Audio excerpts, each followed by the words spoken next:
de la regeneración de la reinserción social, un análisis constitucional, modelo de la regeneración social. En ese primer régimen penitenciario se consideraba que quienes se hacían acreedores a una pena privativa de libertad eran sujetos desvalidos y carentes de oficio y de educación, y que para corregirles había que imponerle una pena que le llevara al arrepentimiento de sus actos. Este primer modelo estuvo vigente desde el año de 1917 hasta 1965. Lo mencionamos también en el artículo 18 constitucional. En ese tiempo establecía que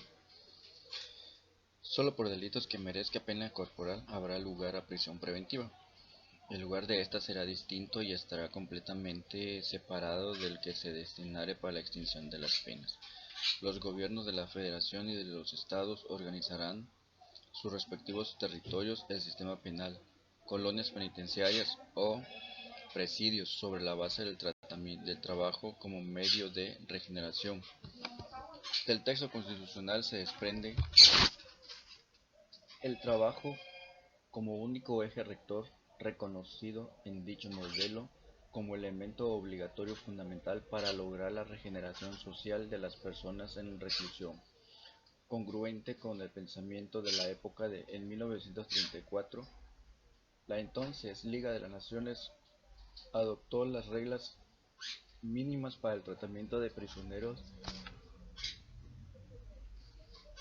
que a través de sus 55 reglas establecía los estándares mínimos que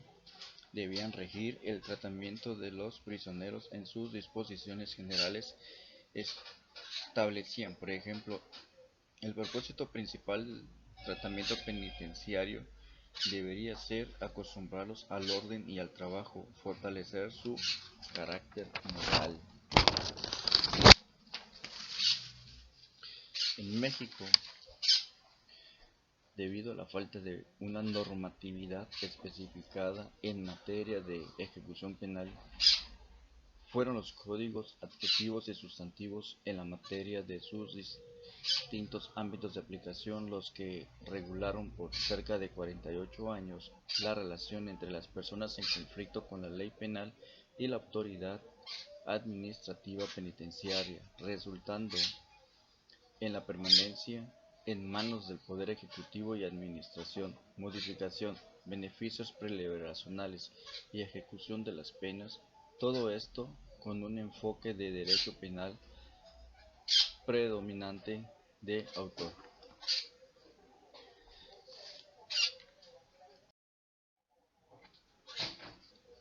Modelo de readaptación social. Este régimen penitenciario vigente en México de 1965 a 2008 adopta como postulado fundamental la disciplina criminológica positiva, encontrando su auge en el siglo XIX, cuyos ideales se encontraron impulsados principalmente por el desarrollo de una corriente de prevención especial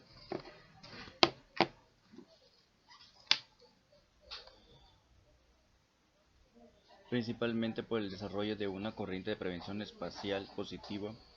El surge de la tecnología clínica y el ideal de la readaptación, lo anterior bajo protección científica de encontrarse en la posibilidad de medir el grado de peligrosidad de las personas y en función de esto generar un plan de reintegración a la sociedad. Este modelo tenía como objetivo primordial que las sanciones penales lograran la reforma y readaptación de los condenados a través de estudio y tratamientos psicológicos a los cuales debía someterse obligatoriamente la persona con la finalidad de curarse. Se consideraba que quien cometía un delito era un sujeto desviado, con problemas mentales y o psicológicos, y por tanto era necesario el estudio de tratamientos psicológicos para curarlo. Generalmente, los tratamientos eran individualizados con base en los resultados de los estudios de personalidad practicados a la persona privada de libertad, que tenían un carácter progresivo y técnico y comprendían diversas etapas. Además, Bajo este modelo de readaptación hay implícita una presunción de reincidencia,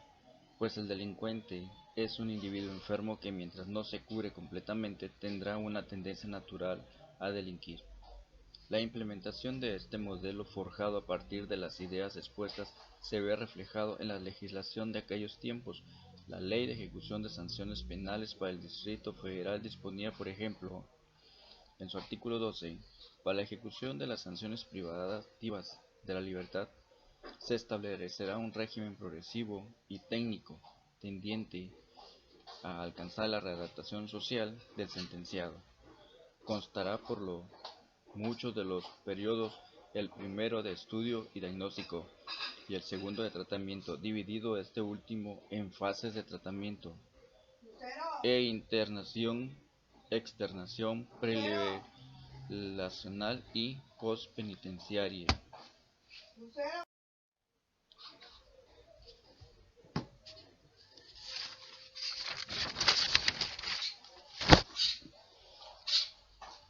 Modelo de la reinserción social. La introducción de la reinserción social al artículo 18 de la Constitución tras la reforma del 2008 significó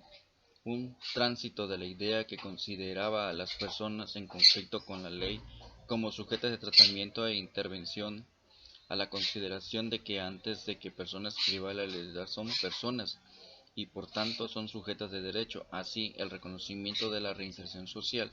como fin último de la pena crea un sistema penal y penitenciario encaminado ya no al castigo, sino garantizar que la persona en conflicto con la ley penal pueda insertarse en la sociedad una vez en libertad. La legislación nacional entiende a la reinserción social como un principio rector del sistema penitenciario, pues significa la restitución del pleno ejercicio de las libertades tras el cumplimiento de una sanción o medida ejecutada con respecto a los derechos humanos, al mismo tiempo que se considera como un fin u objetivo que se logra a través del respeto de los derechos humanos, del trabajo, la capacitación para el mismo, la educación, la salud y el deporte. El sistema penitenciario mexicano es por demás aflictivo. La imposición de la sanción penal priva a las personas no solo de su libertad, sino también de manera arbitraria limita o elimina por completo una serie de derechos adicionales como la intimidad, la privacidad, el libre desarrollo de la personalidad, los derechos civiles y políticos, así como la integridad y seguridad personales, además de levantar barreras tanto materiales como no materiales que aíslan profundamente a la persona del exterior. Como ya lo he Como ya lo han señalado el Comité de Derechos Humanos, las personas privadas de libertad no deben ser sometidas a penurias o a restricciones adicionales a aquellas que resulten de la privación de la libertad. El Estado tiene la obligación de garantizar que las personas privadas de la libertad accedan a los mismos derechos sin distinción ni diferenciación alguna que las demás personas. Mandato que se viola en todo momento en virtud de que las cárceles del país son entornos torturantes y degradantes, en donde las personas son despojadas desde su ingreso de toda autonomía, así como de toda posibilidad de integrarse posteriormente como sujetos de derecho en la sociedad.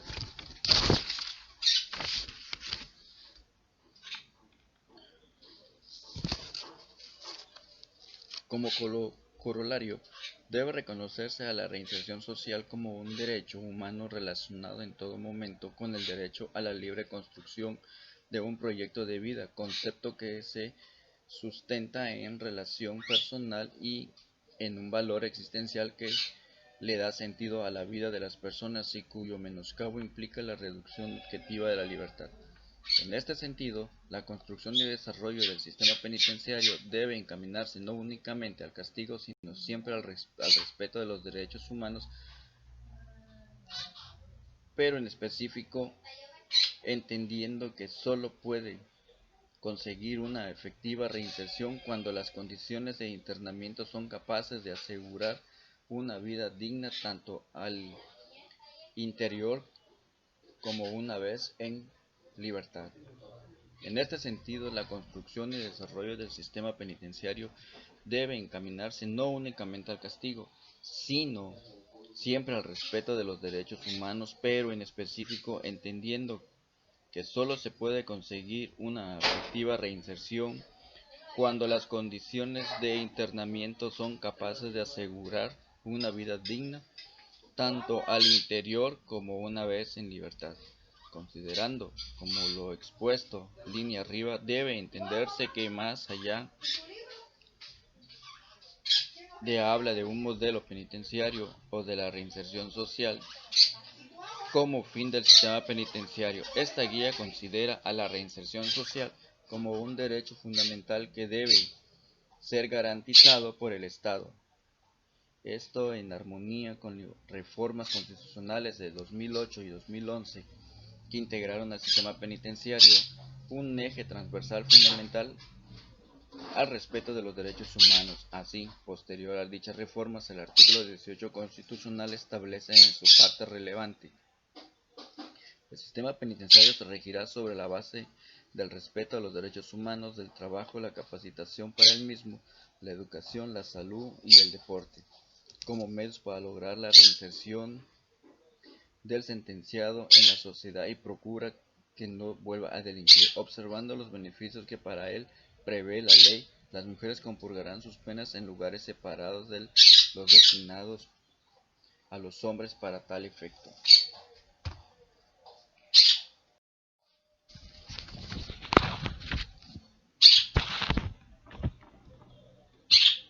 Las reformas tuvieron diversas implicaciones. En primer lugar, con la reinserción social se deja de lado la criminología clínica y se pone la mira en las condiciones sociales, en el entendido de que el delito es un fenómeno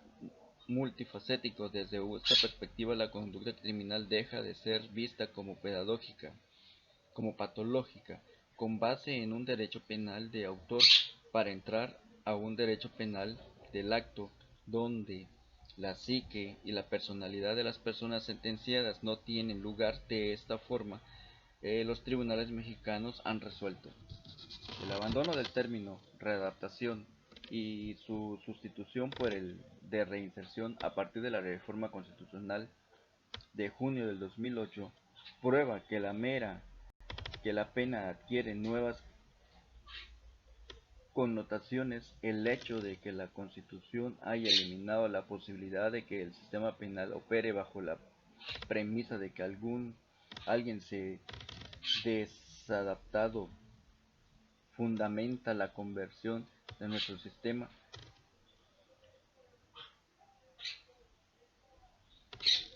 se decata un derecho penal sancionador del delito, no de personalidades.